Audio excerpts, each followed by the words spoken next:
sur l'application WhatsApp. Voilà. Et il me dit, tiens, c'est un groupe de discussion dont font partie certains collègues de notre service. Parce que je rappelle quand même que cette page n'est ouverte qu'aux hommes, et tous les hommes de l'unité n'y ont pas forcément accès. Bon, et sinon, raconte-nous cette préf avec Alex. Ah ben là, je suis tout seul à la grille parce que il est parti prendre un café, une cigarette. Voilà, un travail de nègre. J'étais en patrouille hier avec lui. Et donc, je m'aperçois qu'en fait, il est sur Adopte un mec. Il doit charmer à mort de la putain nègre blanche. Et en plus, il fait vachement plus clair de peau que ce qu'il est en vrai. De toute façon, ça se voit à sa gueule. Hein. Je veux dire, n'importe quelle gonzesse qui a minuit du jeu sait qu'elle a affaire au nègre typiquement séducteur, qui la fera cocu à tous les niveaux. Enfin voilà, ça se voit quoi. Déjà, quand tu entends une gonzesse comme te dire, bah ils sont gentils les princes du désert, irrécupérable dès le départ. À 19 ans, elle est récupérable la gonzesse. Ah, bon, ben moi je vous le dis, c'est officiel. Vu ce que je viens d'entendre, c'est une putain nègre. C'est même sûr. Le problème, c'est que de la part d'une fille de prof, à la limite, je comprends. Pour moi, c'était logique. Mais son père est CRS, putain. Après, tant pis, hein. De toute façon, les gonzesses ne veulent pas de mecs bien, donc tant pis. Elles prennent le dalle nègre qui les saute et puis qui les lâche après, une fois qu'il a trouvé mieux. Tant pis pour elles, qu'est-ce que tu veux que je te dise? Il y a 140 féminicides, tant pis les gars, tant pis. J'attends qu'une chose, c'est que tous ces gens crèvent. Je me dis que tous ces gens doivent crever. Ça régénérera l'espèce humaine et surtout la race blanche. Voilà. Quand des gonzesses s'offrent à des nègres ou à des pougnoules, je m'en bats les couilles si après elles se font démonter la gueule, buter, tout ce que tu veux. T'as voulu la couleur, bah maintenant faut que tu payes la redevance. Ce que ces putes n'ont pas compris, c'est que ça a beau être des racailles, des cassos et tout ce qui va avec, des putains de bounoules de merde, tôt ou tard elles vont finir par le payer, par exemple quand il y aura l'effondrement économique, ils sauront pas les protéger par exemple. Moi je pourrais par exemple qu'elle trouve beaucoup trop faible, bah méfie-toi de l'eau qui dort, parce que moi j'ai les armes par contre. Donc avec les armes, je serais capable de pouvoir la défendre mieux qu'un gros bâtard qu'elle a choisi. Mieux que son singe. Bon après, j'ai pas un bon exemple dans ma section, parce que dans ma section, elles sont trop colorées. Mais sur 10, t'as que 2 blanches, le reste c'est décoloré.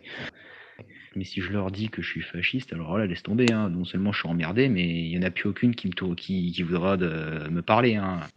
Pour des retraites et des gilets jaunes, ils savent très bien faire des manifestations. C'est quand même un sacré cortège de fils de pute, quoi. Et tous fois enculés, quoi. C'est beau la France. Voilà. Donc, vivement la guerre civile, vivement l'effondrement. Et moi, je pense qu'il n'y a pas que la diversité qui va prendre cher. Je pense que la gauche aussi, il va vraiment falloir éliminer ces fils de pute. Mais bon, de toute façon, t'inquiète pas que la purge chez les blancs, elle sort toute seule. Hein. Une fois que l'effondrement commencera, eux, ils font partie des faibles, donc ils vont forcément disparaître. À la limite, il n'y a que les pétasses comme qui peuvent encore survivre parce que suivant quelle bite elles vont sucer, elles survivront, quoi, tu vois. Ce pays mérite une guerre civile raciale bien sale. Il faut qu'ils crèvent ces chiens. Il reste quelques années avant l'effondrement. De toute façon, la guerre raciale est inévitable. Hein. Ça, c'est clair et net. Hein. C'est juste une question de temps. Bon bah sinon ça y est, je viens d'effectuer le paiement pour mon fusil d'assaut. À la base je voulais m'acheter juste une 22. Et puis au final j'étais tellement pris dans l'engrenage, ça me faisait plaisir, je voulais toujours des nouvelles armes. Du coup maintenant j'ai 10 armes à la maison quoi. Non, tu vas être sûr de pas te faire agresser quand tu rentres. Et tu repars ranger là-bas. Au moins, ils vont pas te casser les couilles. J'ai aussi fait 2 vidéos qui marchaient super bien et qui ont été supprimées, mais je comprends même pas pourquoi. Soi-disant c'était de l'incitation à la violence. Ou incitation à la haine ou un truc comme ça, je sais plus. Mais j'avais le top 10 des armes alternatives pour se défendre à domicile sans finir en prison. Donc en plus c'était soft parce que j'intégrais le côté légitime défense dedans. Et j'avais l'autre, c'était les 10 armes pour se défendre dans la rue. Où là c'était pas forcément des armes alternatives puisque dedans je mettais des vraies armes hein, comme couteau, revolver, tout ça. Moi, je pense que tu as une chaîne YouTube qui emmerde beaucoup de gens. Tu vois, tu parles d'armes, ça emmerde les gens. Ça emmerde tous les gauchistes, les juifs, tout ce que tu veux. On était en bas, donc quand vous nous avez fait la relève, du coup, il y a un mec qui est arrivé. Bon, vu son couleur de peau, son faciès, rebeu 100%. Donc quand j'apprends ça, moi, genre, je dis putain, moi, ça mériterait des claques, tu vois, genre, prendrait des tartes dans sa gueule, tu vois. J'aimerais bien, tu vois, qu'il se débatte, tu vois, qu'il tape, qu'il met juste un coup et derrière, tu vois, je l'enchaîne aussi, tu vois. Et pour ce qui est du taux d'étrangers, hein, j'avais pris en photo, hein, cette date-là, parce qu'on avait 20 mecs. C'est rare qu'on ait 20 mecs au geôle. Là, c'était assez extraordinaire, quoi. Et quand on regarde, bon là je recompte pas, mais si mes souvenirs sont bons, il y a que 3 noms français. Et c'est même pas sûr que dans les 3 noms français, les mecs soient vraiment gaulois. Et en fait, c'est des putains de manouches et gitans et autres finis à la pisse nés dans une caravane, quoi. Donc voilà, quoi. Dans les 3 noms un peu français, t'as Samuel. Samuel, bah, peut-être qu'en plus c'est un juif. Et après, c'est nous qui sommes racistes. Et bah écoute, un jour, Abdelkader viendra t'égorger comme un gros fils de pute. Mouloud viendra violer ta fille. Nabil viendra te sauter la gueule avec des explosifs. Mais c'est nous qui sommes racistes.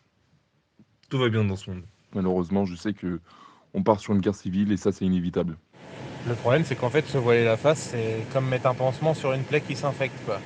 Plus t'attends, bah pire c'est. Là où nous, les nationalistes racialistes, on doit être assez malins, c'est en gros laisser le combat intersectionnel les obliger à s'exterminer entre eux, toi. Ils vont déjà se séparer entre pro-arabes et pro-juifs. Se bouffer la gueule, par exemple, Mélenchon est très pro-arabe. Il y a les féministes, tu sais pas sur quelle fesse elles dansent, les grosses putes. Les PD, LGBT, tout ça, machin bidule, bah voilà, c'est pareil, hein, les musulmans vont s'en charger, enfin bref. Quand les féministes, les LGBT, les juifs, les bougnoules, les nègres, qui sont pas musulmans, tout ça, vont commencer à se bouffer la gueule entre eux, et ben, tu manges ton popcorn, tu regardes la télé, tu aiguises tes armes, et en fait, quand ils se sont bien affaiblis, tu achèves les bêtes.